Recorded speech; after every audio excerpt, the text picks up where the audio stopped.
Hello everyone, this is Durgesh Soni. Welcome है आपका सबका CI1 इंग्लिश स्पीकिंग में। तो guys, I am just going to start your class. और आज आपकी क्लास क्या है? Future perfect. फ्यूचर परफेक्ट की पहचान क्या होती है? जिस वाक्य के अंत में चुकेगी, चुकेगी, चुकूंगा आदि ऐसे शब्द आते हैं, उसमें हम अंग्रेजी उसकी विल या shall plus have plus V third का इस्तेमाल करते हैं। सो गाइज, मैंने आपको फ्यूचर इंडेफिनिट और फ्यूचर कंटीन्यूअस में एक बात बताया था कि ग्रामेटिकल में अगर आप तैयारी कर रहे हैं, ग्रामेटिकल वे में जा रहे हैं, तो फिर शैल का प्रयोग आप कर सकते हैं आई और वी के साथ। लेकिन स्पोकन की बात करें तो चाहे जो भी पर्सन हो, थर्ड पर्सन हो, सेकंड पर्सन हो, फर्स्ट पर्सन हो, चाहे सबके साथ हो, हम केवल विल का ही प्रयोग करते हैं। सो एग्जाम्पल लेकर के चलते हैं। खिलाड़ी क्रिकेट खेल चुकेगा। हु, कौन खेल चुकेगा? खिलाड़ी कौन? Player, players. अब प्लेयर्स के बाद हेल्पिंग वर्ब सब्जेक्ट प्लेयर्स हो गया। अब क्या लिखेंगे? Will have. Players will have क्या कर चुकेगा? खेल चुकेगा। प्लेड, क्या खेल चुकेगा? Match. Player will have played the match. एक एग्जांपल और ले लीजिए। वह लाश जला चुकेगा। वह कौन? ही। ही के साथ भी आप विल हैव का इस्तेमाल करिए। He will have. लाश जलाना या दाह संस्कार करना, क्रीमेट, इसमें क्या जोड़ेंगे? ED. He will have cremated, क्या जला चुका? कॉर्प्स। एक एग्जांपल और ले लीजिए। मैं लाश को ठिकाने लगा चुकूंगा। मैं कौन? आई। आई के बाद क्या लगाएंगे? Will have. I will have disposed. I will have disposed, मैं ठिकाने लगा चुकूंगा किस चीज का? Of corps. आप यहां पे डेड बॉडी भी कर सकते हैं। अब बात करते हैं गाइस नेगेटिव की। तो नेगेटिव में आपको क्या करना है? विल या शैल की बात नॉट लगा देना है, plus have plus V third plus object plus RI, मतलब रिमेनिंग आइटम, जिसे आप अपने लैंग्वेज में अदर वर्ड बोलते हैं। जैसे वह पैसे के लिए आफत नहीं मचा चुकेगा। फर्स्ट ऑफ ऑल ही के बाद क्या लगाएंगे? वेल। He will. अब क्या लिखेंगे? नेगेटिव है। ही विल नॉट हैव आफत मचाना call gone on rampage. He will not have gone on rampage किस चीज के लिए? For money. For money. एक एग्जांपल और देख लीजिए। आप आंखें नहीं दिखा चुकेंगे। आप कौन? यू। यू के बाद फिर वही helping verb will not. You will not have आंखें दिखाना ग्लोवर्ड या स्टेयर्ड। एक एग्जांपल और ले लीजिए। वह नशा नहीं कर चुकेगा। अब वह यहां पे सब्जेक्ट हो गया ही। ही मीन्स वह विल नॉट हैव नशा करना, intoxicated. He will not have intoxicated, वह नशा नहीं कर चुकेगा। गाइड, एक एग्जांपल है। अमन मुझे नहीं घूर चुकेगा। ये आपको कमेंट बॉक्स में लिख करके सॉल्व करके मुझे दिखाएंगे कि आपकी ये चीज समझ में आ रहा है या नहीं आ रहा है। अब गाइस बात करते हैं इंटरोगेटिव एंड नेगेटिव। तो पहले इंटरोगेटिव, फिर 4 नंबर इंटरोगेटिव एंड कैसे और किस प्रकार से स्पोकन में और ग्रामेटिकल में यूज करते हैं। So let's see here. So interrogative का रूल है, सबसे पहले विल या शैल प्लस एस यानी subject plus have plus verb की third form plus object.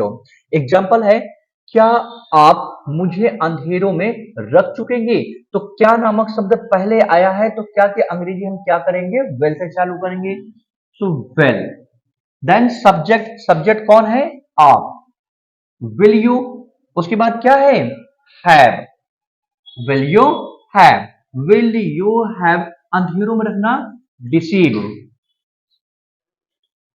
Deceived किसे, मुझे, will you have deceived me, क्या आप मुझे अंधेरों में रख चुके होंगे। सो एक एग्जांपल और देख लेते हैं। क्या खिलाड़ी मैदान, क्या खिलाड़ी मैच जीत चुकेगा, तो क्या की पहले वेल, अब खिलाड़ी की विल द प्लेयर्स हैव, जीतना कॉल, वन क्या, मैच,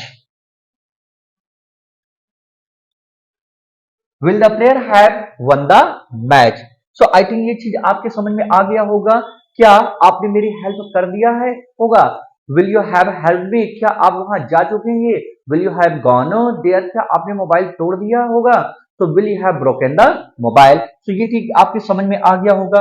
अब बात करते हैं इंट्रोगेटिव, जब क्वेश्चन वर्ड हमारा क्या हो, बीच में आए, अर्थात डब्ल्यू एच फैमिली जो होता है, क्यों, कहां, कैसे, यानी what, which, who, home, etcetera, ये हमारे बीच में आ जाए। जैसे राम अयोध्या कैसे जा चुके होंगे, तो यहाँ पे कैसे एक क्वेश्चन वर्ड है, तो कैसे के अंग्रेजी सबसे पहले हाउ, हाउ के बाद क्या लगाएंगे आप, वेल, हाउ विल, कौन है, राम, हाउ विल राम, अब क्या लिखेंगे, have, how will Ram have, जाना, गॉन, कहां, टू अयोध्या।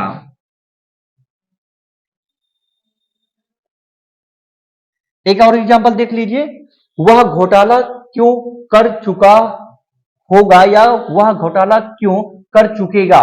सो यहां पे क्यों के अंग्रेजी सबसे पहले लिखिए वाई, वाई के बाद helping verb well, why will plus subject क्या है, ही के बाद क्या है, have, why will he have घोटाला करना कॉल स्कैंडालाइज्ड,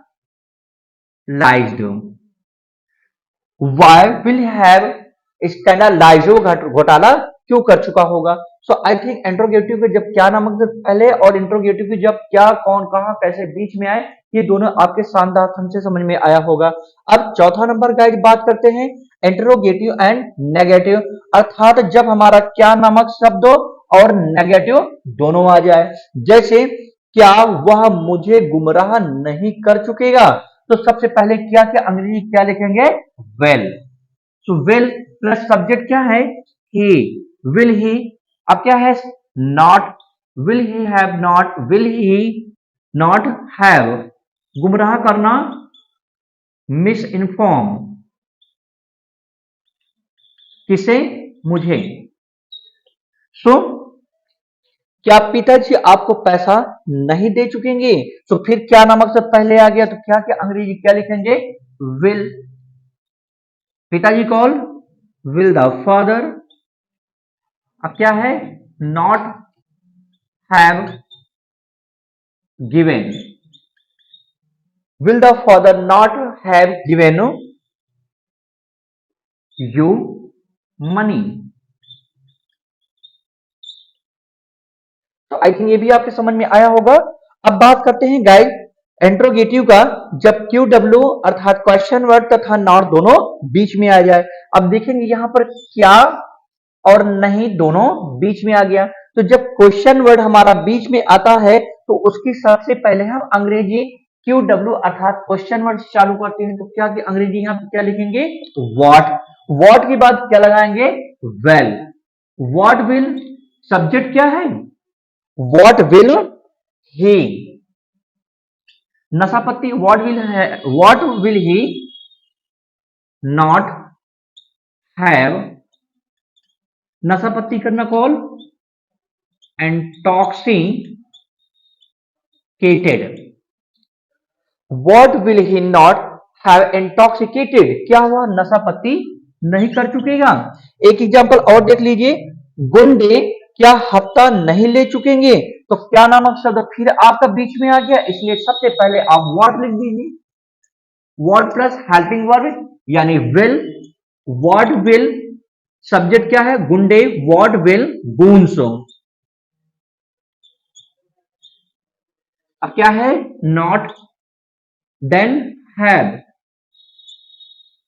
लेना, टेकन, क्या नहीं ले चुके होंगे, हफ्ता। सो